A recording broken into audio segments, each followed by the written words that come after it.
ভারতের আশীর্বাদে বা দিল্লির আশীর্বাদটা কি খুব জরুরি বাংলাদেশের ক্ষমতায় থাকার জন্য বা আসার জন্য বা রাখার জন্য? প্রথম কথাটা কি ছিল? প্রথমটা ছিল হচ্ছে যে বিএনপির সাথেও কি একই রকম সম্পর্ক? বিএনপি কেও কি ভারতে কি রেগুলার? এটা জি না, এটা আমি বলছি বিএনপির সঙ্গে আমি তো 96 থেকে একেবারে সরাসরি পার্লামেন্ট মেম্বার হিসেবে সকলকেই দেখেছি। বিএনপিও ক্ষমতা এসেছিল, বিএনপির সঙ্গে ওদের সুসম্পর্ক ছিল এবং এখনো আমি যতটুকু দেখেছি লাস্ট পর্যন্ত তারা বিএনপির সঙ্গে সুসম্পর্ক রাখার চেষ্টা করছে, এখনো রাখছে। তাদের একটা কনসার্ন আছে এখানে এই দেশে, তাদের সিকিউরিটি কনসার্ন। তাদের অফিসিয়ালি যেটা আমাকে জানিয়েছে বা আমাদেরকে সবসময় প্রায় অপেনলি তারা বলেন যে বাংলাদেশ তাদের এত ক্লোজ নেইবার এবং সেখানে যদি আমরা এরকম কোনো দল আসে বা যারা রাজনীতিতে আমাদের বিপক্ষে অবস্থান নেবে সেটা আমাদের জন্য ক্ষতিকারক হয় ফ্রম দ্য সিকিউরিটি পার্সপেক্টিভ। ওই জন্য তারা চায় যে এমন গভর্নমেন্ট আসুক যারা অন্তত পক্ষে এইসব বিষয়ে আমরা নিশ্চিন্ত থাকতে পারি যে ওখান থেকে আমাদের ইনফিল্ট্রেশন হবে না, যেটা আগে হয়েছে। যেহেতু উলফার ব্যাপারে তারা অনেক সময় ডিস্টার্ব ছিল, তো এইসব কারণে তারা চাচ্ছিল এবং তারা বিএনপির সঙ্গেও এগুলো ব্যাপারে বিভিন্ন সময় আলাপ করেছিল এবং আমার জানা মতে বিএনপিও অনেক ক্ষেত্রে তাদের সাথে এগুলো ব্যাপারে একমত হয়েছিলেন। কিন্তু পরবর্তীকালে যে কোনো কারণে হোক সেই বিশ্বাসযোগ্যতাটা ভেঙে গেছে কোনো কারণে। এটা ওনারা ভালো বলতে পারবেন। এটার ব্যাপারে আমি ডিটেলটা আমি ওনাদের ব্যাপার কেন হয়েছে কি হয়েছে আমি জানি না। ওনারা ভালো সম্পর্ক এখন রাখছেন কিনা বা আমাদের মতো তাদের একই সম্পর্ক কিনা সেটাও আমি জানি না। তবে আমি যতটুকু জেনেছি সেটা বললাম যে ওনাদের ভালো বিএনপি সম্পর্কে ওনাদের যথেষ্ট সফট কর্নার আছে আমার কাছে মনে হয়েছে। এবং আগে সরকারগুলো যখন বিএনপি সরকারে ছিলেন তখনও ভারতের সঙ্গে তাদের সুসম্পর্কই ছিল আমার দেখা মতো। আর সেকেন্ড প্রশ্নটা হচ্ছে ভারতের আশীর্বাদ দরকার হয় কিনা বাংলাদেশে ক্ষমতায় থাকতে হলে? অনেকে বলে থাকেন আওয়ামী লীগ এত বছর ধরে ক্ষমতায় আছে তার কারণ হচ্ছে ভারত। এমনকি আমি যখন আপনাকে ইন্টারভিউ করেছিলাম আপনি কিন্তু বাংলাদেশের পররাষ্ট্রনীতি টুয়ার্ডস ইন্ডিয়া এটা নতজানু পররাষ্ট্রনীতি কিনা আমার এই প্রশ্নের জবাব আপনি বলেছিলেন যে অবশ্যই আপনি মনে করেন যে এটি একটি নতজানু পররাষ্ট্রনীতি। তবে শুধু ভারতের ক্ষেত্রে না, অনেকের ক্ষেত্রে এই কথা বলা যায় যে বাংলাদেশ আসলে সব ক্ষেত্রেই। আপনি এখনো এরকমটা মনে করছেন কিনা যে ভারতের আশীর্বাদে আসলে আওয়ামী লীগ ক্ষমতায় আছে বা শেখ হাসিনা সরকার ক্ষমতায় আছে? আশীর্বাদ আমাদের আশেপাশে অনেক দেশের উপর আমরা অনেকভাবে ডিপেন্ডেন্ট, অনেক ক্ষেত্রেই এক একটা দেশের বিষয়ে আমরা এক একভাবে ডিপেন্ডেন্ট। তারা যদি সেটা লেভারেজ নিতে চায় এবং আমরা যদি সরকার সেটাকে সেইভাবে ম্যানেজ না করতে পারি এটা তারা নিতেই পারে। আমি ভারত স্পেসিফিক্যালি এখনো বলছি না। আমাদের যেমন চীনের উপরে অনেক ব্যাপারে আমরা ডিপেন্ডেন্ট, আমরা এখন মিডল ইস্টের উপরে বিরাটভাবে ডিপেন্ডেন্ট। ওরা বিভিন্ন সময় বিভিন্ন বিষয় যদি তারা ইনফ্লুয়েন্স করতে চায় এটা ইনফ্লুয়েন্স করার সুযোগ আছে। আমাদের ইকোনমি অনেক ক্ষেত্রে আমেরিকার উপরে অনেক ক্ষেত্রে ডিপেন্ডেন্ট, ইউরোপিয়ান ইউনিয়নের উপর ডিপেন্ডেন্ট। ভারত যেহেতু একেবারে নেক্সট ডোর এন্ড চায়না খুব ক্লোজ টু ইট, এদের ইনফ্লুয়েন্সে সাধারণভাবে এদের একটা বেশি ওদের বর্ডার কনসার্ন থাকে। ওদের আবার চায়নার সঙ্গে ভারতের একটা সম্পর্কের টানাপোড়েন আছে। এইসব বিষয়ে তারা বাংলাদেশকে একটু দেখতে চায় যে বাংলাদেশ যেন আমাদের বিপক্ষে অবস্থান না নেয়। এটা ভারতও যেমন চায়, চায়নাও তেমন চায়। রাশিয়াও এখন আজকাল কিছু বেশ, তবে রাশিয়া আগে ওরকম বড়সড় ভাবে আসে না। এইসব কারণে এইসব কনসার্ন আসে তাদের। তবে তাদের সমর্থন ছাড়া ক্ষমতা আসতে পারবে না এটা আমি মনে করি সঠিক নয়। যদি কেউ এই ধরনের নতজানু হতে চায় সেটা তো তাদের রাজনৈতিক প্রজ্ঞার অভাব অথবা তাদের নিজস্ব প্রোগ্রাম আমি মনে করি। সত্যিকার অর্থে এটাকে আমি মনে করি না যে একেবারে এটা মাস্ট। আচ্ছা, আপনি নির্বাচনের আগে এক সাক্ষাৎকারে বলেছিলেন, মানে ইনসিডেন্টালি সে সাক্ষাৎকারটাও আসলে আমাদেরকেই দেওয়া, যে এই নির্বাচনের ফলাফলটা বাংলাদেশের রাজনীতির জন্য খুব গুরুত্বপূর্ণ। কারণ যারা এই রাজনীতিতে হারবে বা যে এই নির্বাচনে হারবে তাদের অস্তিত্ব থাকবে না, তারা রাজনৈতিক অস্তিত্ব হারাবে এবং যারা তাদেরকে সমর্থন করবে অর্থাৎ হারু পার্টিকে যারা সমর্থন করবে তারাও আসলে রাজনৈতিক অস্তিত্ব হারাবে। আমাদের প্রশ্নটা একটু বড়, আমি বলতে চাই যে এই নির্বাচনে আসলে কে জিতলো কে হারলো এবং এটা যদি আপনি আমাদেরকে একটু বলেন এবং রাজনৈতিক অস্তিত্বের প্রসঙ্গে আপনি 25শে মার্চ 2024 সালে কি বলছেন সেটার দিকে আমি একটু নজর করছি। কারণ আপনি বলছেন, আমি আপনাকে কোট করছি, বর্তমানে আওয়ামী লীগ রাজনৈতিক দল হিসেবে অস্তিত্ব হারিয়ে ফেলেছে বলে আপনি মন্তব্য করেছেন। আপনি বলেছেন শুধু সরকার হিসাবে আওয়ামী লীগ ঠিক আছে, রাজনৈতিক দল হিসাবে আওয়ামী লীগের যে চরিত্র হওয়ার কথা তা থেকে তারা দূরে সরে গেছে, সামনের দিকে পাপেট অর্থাৎ পুতুল ছাড়া রাজনৈতিক দল থাকবে কিনা তা নিয়ে সন্দেহ সৃষ্টি হয়েছে। আপনি আগে বলেছিলেন যে যারা হারবে তাদের রাজনৈতিক অস্তিত্ব থাকবে কিনা সেটি নিয়ে সন্দেহ আছে। আপনি এখন বলছেন যে আওয়ামী লীগ তার রাজনৈতিক দলের অস্তিত্ব অর্থাৎ পলিটিক্যাল অস্তিত্ব হারিয়ে ফেলেছে এবং ভবিষ্যতে পুতুল ছাড়া রাজনৈতিক দল থাকবে কিনা সেটি নিয়ে আপনার সন্দেহ আছে। আপনি যদি একটু ব্যাখ্যা করেন। আমি এখনো একই কথা বলছি, আমি পার্লামেন্টে এই কথাটা বলেছি। আমি পার্লামেন্টে বলেছি যে এই নির্বাচনের পরে জিতেছে হলো সরকার বলা যায়, বা কিছুটা হলো দলীয়ভাবে আওয়ামী লীগ, কিন্তু রাজনীতিক ক্ষতিগ্রস্ত, মানে রাজনীতির ভবিষ্যৎ যেটা আমি বলতে চাইছি, এখনো এটা বলছি, আমি স্ট্রংলি বলছি যে রাজনীতি বলতে যেটা আমরা বুঝি, রাজনৈতিক দল এবং তাদের একটা গণমুখী কিছু কর্মসূচি এবং কিছু আদর্শ থাকবে। সেই ধরনের রাজনৈতিক দল যাদের জনসমর্থন থাকবে, তারা সামনের দিকে যে প্রক্রিয়া এখন আমরা চলে গেছি নির্বাচনের পরে, এবং এটা যদি চলতে থাকে তাহলে এইগুলো রাজনৈতিক দল বিলীন হওয়ার সম্ভাবনা আছে।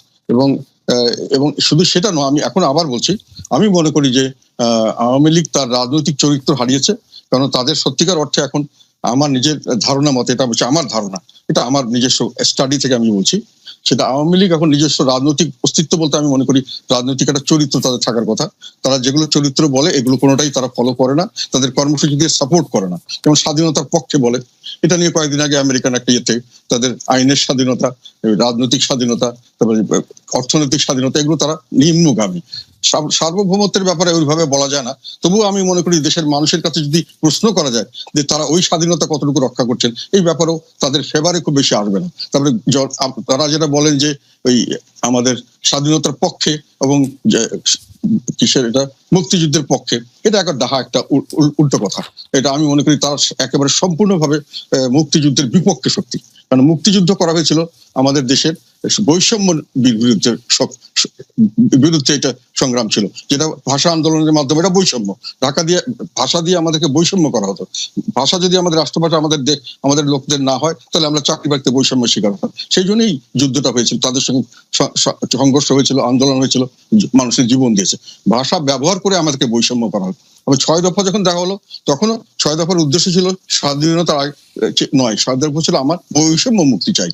তখন এটা হলো না, অ্যাটাক করা হলো, তখন জনগণ সিদ্ধান্ত নিল আমার একটা নিজস্ব দেশ চাই, সেই দেশটা হবে প্রজাতন্ত্র। এটা সবচেয়ে বড় কথা, প্রজাদের দেশ হবে, যাতে করে আমি বৈষম্য মুক্ত সমাজ করতে পারি, যেটাতে করে আইনের শাসন এবং ন্যায় বিচার ভিত্তিক সমাজ করতে পারি। ফলে এইটাই ছিল মুক্তিযুদ্ধের আর স্বাধীনতা যুদ্ধের চেতনা। আমি প্রজাতন্ত্র চাই, আমি রাজতন্ত্র চাই না। সেখানে প্রজারা হবে দেশের মালিক, প্রজারা তাদের প্রতিনিধি ঠিক করবে, তারা তাদের প্রতিনিধিদেরকে তাদের কথা মতো চলতে বাধ্য করবে, না চললে তাদেরকে পরিবর্তন করবে। এখন আওয়ামী লীগ এগুলো সবগুলো ভায়োলেট করছে এবং তারা বৈষম্য সৃষ্টি করছে বিভিন্নভাবে, আওয়ামী লীগ, নন আওয়ামী লীগ, এবং তাদের বিভিন্ন ক্যাটাগরি করছে। তারা মুক্তিযুদ্ধের যে স্বাধীনতা যুদ্ধের প্রজাতন্ত্র, এখন প্রজাতন্ত্র বলে বাংলাদেশকে ঠিক মতো বলতে গেলে প্রজাতন্ত্র বলা যাচ্ছে না, যেহেতু এটা এখন একটা ডিক্টেটোরিয়াল রুল, স্বৈরতন্ত্র হয়ে গেছে, প্রজাতন্ত্র নয়। মুক্তিযুদ্ধ তারা এটা কিছুই মানছে না। আচ্ছা, আমি এখন বলি, কাজেই তাদের কর্মসূচির সঙ্গে তাদের আইডিওলজি মিলছে না। এখন আমি যেটা বলতে চাচ্ছি, তারা তাদের রাজনৈতিক চরিত্র হারিয়েছে। এখন যেটা তাদের হয়েছে, আমার ধারণা মতো, এটা আমি জানি না কে কিভাবে নেবে, এটা আমি it is open for discussion, এটা মানে ক্রিটিসাইজও করতে হবে। সেটা হলো তারা এখন একটা কাল্ট হয়ে গেছে, তারা অ্যাকচুয়ালি কোনো রাজনৈতিক দল নেই। কাল্ট মানে একটা নেতা ভিত্তিক এবং কিছু রিচুয়ালস ভিত্তিক একটা সংগঠন, এবং তাদের খুব স্ট্রিক্ট, কাল্টদের খুব স্ট্রিক্ট দিয়ে থাকতে হয়, যারা নেতার প্রতি আনুগত্য থাকতে হয়, রুলস এন্ড রেগুলেশন খুব স্ট্রিক্ট হয়, এক্সট্রিমিজম হয়, এবং সেটা ওদের মধ্যে দেখা যাচ্ছে। আমি যেটা দেখতে পাচ্ছি যে রাজনৈতিক দল হিসেবে তারা যেটা কাজ করতে চাচ্ছে, এগুলো সব কাল্টের কাজ। যেমন আমাদের একজন খুব মহান নেতা, ওনাকে আমরা সবাই শ্রদ্ধা করি, উনি এবং ওনার পরিবারকে নিয়ে একটা সারা দিন রাতি মোটামুটি একটা বন্দনা করা হয়, এটা একটা কাল্টের একটা রিচুয়ালস আমার মনে হয়। তারপরে ওনাদের কিছু দুঃখজনক ঘটনা ঘটেছে, সেটা নিয়ে একটা মাতম করা হয়, আর কিছু সামান্য কয়েকটা ঘটনা, কয়েকটা বক্তৃতা নিয়ে দিন রাত বিভিন্ন সময় বিভিন্ন ভাবে এটাকে বলা হয় একই জিনিস, এবং এটাকে বারংবার সকাল বিকাল রাত মানে মাঠে ঘাটে সবসময় বলা হয়। এগুলো আমি মনে করি রাজনৈতিক চরিত্র না, এগুলো কাল্টের চরিত্র। এবং আমি আরেকটা কথা বলতে চাচ্ছি এখানে, আমি একজনকে জানি, ইয়াং একজন, উনি এই দলের সঙ্গে জড়িত, দল করতেন, আওয়ামী লীগ করেন এখন। উনি এক ভদ্রলোককে খুব পছন্দ করতেন, তার জ্ঞান বুদ্ধি বা সেসব কারণে, এবং উনি যখন দেখলেন যে ওনার দলের শীর্ষ নেতা তাকে পছন্দ করেন না, তখন উনি ওটা থেকে দূরে সরে আসলেন। তার মানে যে কাল্টিজম, মানে ওখানে আমার ব্যক্তিগত বিষয় এখানে আসবে না। তো ফলে এখন যেটা আমি বলতে চাচ্ছি যে রাজনৈতিক বৈশিষ্ট্য থাকছে না, এটা একটা মেশিন হয়ে যাচ্ছে, একটা শাসন যন্ত্র, এবং সেখানে সমস্ত প্রশাসন, সমস্ত বাহিনী নিয়ে একটা শাসন কার্য চলবে, ওই রাজনীতি চলছে। আর একটা কথা বলি, যেখানে রাজনীতি বলতে বোঝা যাচ্ছে প্রজাতন্ত্রের রাজনীতি, সেখানে জনগণের পার্টিসিপেশন ছাড়া সরকারি রাজনীতি মানে যেখানে সরকারি কাজকর্ম বা সরকার পরিচালনা, রাজা কাজ করা হয় সেটা প্রজারা করবে, সেটা যখন প্রজারা সেখানে থেকে দূরে সরে যায়, রাজনীতিকরণ হয়, যেটা আওয়ামী লীগ করছে। ভোটের সময় তাদেরকে আসতে দিচ্ছে না, তাদের কোনোখানে জনগণের কথা শোনা হচ্ছে না, তাদেরকে কথা বলতে দেওয়া হচ্ছে না। এটা তাদের বিরাজনীতিকরণটা, এটি হলো আমি মনে করি স্বাধীনতার চেতনার সবচেয়ে বড় বিরুদ্ধে সবচেয়ে বড় অবস্থা। স্বাধীনতা ছিল সেটা আপনি খুবই প্রাঞ্জল ভাষায় আমি একটা প্রশ্ন করতে চাই যে ভারত যে আওয়ামী লীগের সাথে কথা বলে বা জাতীয় পার্টির সাথে সুসম্পর্ক রাখতে চায়, আওয়ামী লীগের সাথে সম্পর্ক রাখতে চায়, ভারত এইখানে pick and choose Awami League এবং জাতীয় পার্টিকেই কেন করে? মানে বিএনপির সাথেও কি এরকম তারা সুসম্পর্ক রাখতে চায় বা তারা এরকম করে পরামর্শ উপদেশ দেয়? মানে আপনার কি মনে হয় যে ভারতের আওয়ামী লীগ এবং জাতীয় পার্টির সাথে বেশি ভালো সম্পর্কের ইয়েটা কি? বিএনপির রাজনীতিটা, আপনি যে বিষয়টা নিয়ে আসছেন, বিএনপির রাজনীতির কাছে এটা খুব গুরুত্বপূর্ণ বিষয় নয়। আমরা সবসময় যে কথাটা বলে এসেছি, এই মুহূর্তে আমাদের কাছে সবচেয়ে বড় যে ক্রাইসিস, সংকট হচ্ছে বাংলাদেশে গণতন্ত্র নেই, বাংলাদেশের ভোটাধিকার কেড়ে নেওয়া হয়েছে, বাংলাদেশের মানুষের যে কথা বলার স্বাধীনতা তা কেড়ে নেওয়া হয়েছে, বাংলাদেশের সংবাদপত্রের স্বাধীনতাকে কেড়ে নেওয়া হচ্ছে, বাংলাদেশে যে মৌলিক যে অধিকারগুলো, সেই অধিকারগুলো থেকে মানুষ বঞ্চিত হচ্ছে, মানবাধিকার লঙ্ঘন হচ্ছে চরম ভাবে, এবং মানুষ ভোটের অধিকার সম্পূর্ণভাবে হারিয়ে ফেলেছে। সেই ক্ষেত্রে আমরা যদি আপনার ওই পুরনো বিষয়গুলো নিয়ে আলোচনা শুরু করি, তাহলে একটা শঙ্কা থেকে যায় যে মূল জায়গাটা থেকে আমরা দূরে সরে যাব, ডাইভার্সন হয়ে যাবে। সেই বিষয়গুলো নিয়ে আমি আজকে আপনার সঙ্গে কথা বলতে চাই না। আপনি যদি কন্টেম্পোরারি সমস্যাগুলো নিয়ে কথা বলেন, তাহলে আমি অত্যন্ত খুশি হব আপনার সঙ্গে কথা বলতে। ওকে, আচ্ছা ঠিক আছে। আমরা আসলে বিএনপি এবং আপনার রাজনীতি নিয়ে কথা বলতে গেলে প্রথমে যে বিষয়টি আমাদের ধারাবাহিকভাবে আমাদের মাথায় আসে সেটি হচ্ছে 2018 সালের নির্বাচনে ডক্টর কামাল হোসেন, আসম আব্দুর রব, মাহমুদুর রহমান মান্নার সঙ্গে জোট করেছিল বিএনপি। বলা হচ্ছে যে অবহেলা করা হয়েছিল 20 দলকে। রাজনৈতিক সিদ্ধান্ত হিসেবে আপনি এটিকে ভুল মনে করেন কিনা? যদি ভুল হয় তাহলে এর দায়িত্ব আসলে কার? এই বিষয়টা এখন অনেক পুরনো বিষয়, এই আলোচনার মধ্যে আসাটাকে আমি খুব আপনার সমীচীন মনে করি না। কারণ এখন অনেক চড়াই উতরাই পার হয়েছে, অনেক ঢেউ পার হয়েছে, অনেক পানি গড়িয়েছে। এখন রাজনীতি সম্পূর্ণ নতুন প্রেক্ষাপট। এই নতুন প্রেক্ষাপটে আপনি নিশ্চয়ই লক্ষ্য করেছেন যে আমরা যে ডাকটা দিয়েছি, সেই ডাকটা হচ্ছে আমরা এই কর্তৃত্ববাদী ফ্যাসিবাদী সরকারের বিরুদ্ধে একটা জাতীয় ঐক্যের কথা বলেছি, এবং সেটা আমরা যুগপৎ আন্দোলনের মাধ্যমে সেই আন্দোলন শুরু করার কথা বলেছি। ইতিমধ্যে আপনি নিশ্চয়ই বাংলাদেশের রাজনীতি যদি লক্ষ্য করে থাকেন, তাহলে দেখবেন যে আমরা ইতিমধ্যেই প্রায় 25টা দলের সঙ্গে কথা বলেছি। তার মধ্যে বাম আছে, ডান আছে, 20 দল ছিল, তারাও ছিলেন, সবাই ছিলেন। এবং তাদের সঙ্গে আমাদের যে আলোচনাটা প্রাথমিক পর্যায়ে শেষ হয়ে গেছে, সেটা হচ্ছে যে আমরা সবাই একমত হয়েছি যে আমরা যুগপৎ আন্দোলন করব। তো সেই ক্ষেত্রে এই বিষয়টা এখন একটা অতীত চারিতা হয়ে যাবে। আমি মনে করি বর্তমান রাজনৈতিক প্রেক্ষিতে এটা খুব বেশি গুরুত্বপূর্ণ নয়। আচ্ছা ঠিক আছে, তাহলে আমরা একটু বর্তমানে ফিরে আসি। আমরা কি একটু আপনার কাছে জানতে চাইতে পারি যে জামায়াতে ইসলামীর সঙ্গে বিএনপির বর্তমান সম্পর্ক কি? আপনার নিশ্চয়ই মনে আছে যে দৈনিক মানবজমিন পত্রিকায় বলা হয়েছিল যে জামায়াত বিএনপির সাথে সম্পর্ক ছিন্ন করেছে। পরে আবার তারা বলেছে যে না, এরকম কোনো সিদ্ধান্ত নেওয়া হয় নাই। বিএনপির কি এই ব্যাপারে কোনো সিদ্ধান্ত আছে জামায়াতে ইসলামী সম্পর্কে একসাথে চলা না চলা? আপনারা গত 4 বছর ধরে নিশ্চয়ই লক্ষ্য করেছেন যে আমরা গত 4 বছর শুধু নয়, তারও আগে থেকে, ইনফ্যাক্ট আপনার 2015 সাল থেকেই আমরা কিন্তু আপনার আমাদের যে 20 দলীয় জোটের যে অ্যাক্টিভিটিস, সেটা প্রায় বন্ধই ছিল আর কি। আমরা আপনার নিজেরাই গত 4 বছর ধরে বিএনপির আমাদের তরফ থেকেই, দলের পক্ষ থেকেই আমরা আমাদের নিজেদের কর্মসূচি পালন করছি, এবং সেই বিষয়গুলো নিয়ে আমরা কাজ করছি।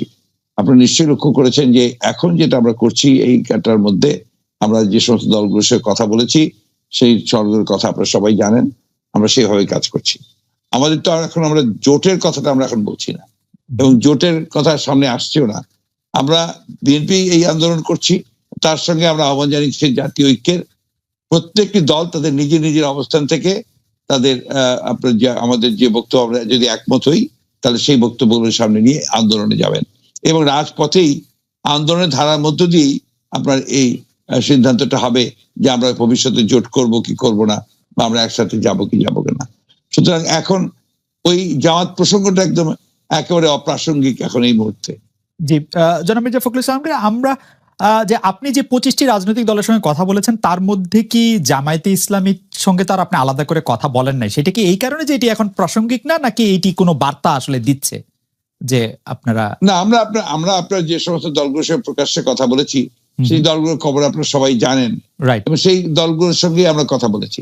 আমরা জামাতের সঙ্গে প্রকাশ্যে কোনো রাজনৈতিক কোনো আলোচনা করি, কোনো সংলাপ করি।